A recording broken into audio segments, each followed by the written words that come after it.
In the morning, Russia struck again. In total, at least 11 people were killed and more than 30 wounded. Among the victims are children. Kyiv, Kharkiv, and Tarnopol came under fire. We were in bed when we heard the alarm sirens. Our dogs were very scared and we took them home. Later the rockets came and everything went up in flames. Both dogs burned inside. They could not be rescued. It was similar yesterday. Russia attacked with 14 ballistic missiles and unmanned drones in several parts of Ukraine. Unfortunately, people were injured, residential buildings and a shopping mall were damaged. Russia fills every day with horror and murder. It's simply a drawn-out war. This was Russia's largest drone attack since the beginning of the war. The number of victims of the Russian attack is increasing every day, and there is no sign of an imminent ceasefire.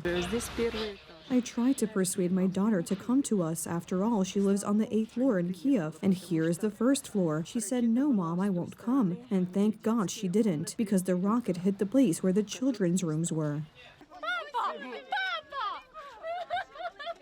At the same time, the exchange of prisoners of war between Russia and Ukraine continues. Today, the third part of the deal ended, and 303 soldiers returned to Ukraine. I was detained for 17 months, and it was very bad, to be honest. It was a difficult 17 months, but all is well now. The exchange of 1,000 prisoners is the result of recent negotiations between the two sides in Istanbul. The talks took place under pressure from the United States and Donald Trump, who is seeking an end to the bloody conflict. Russia and Ukraine will immediately start negotiations toward a ceasefire and, more importantly, an end to the war. Terms will be negotiated between the two sides. Russia's goodwill is hard to believe, observing its successive barbaric attacks on civilian facilities in Ukraine and the subsequent loss of life.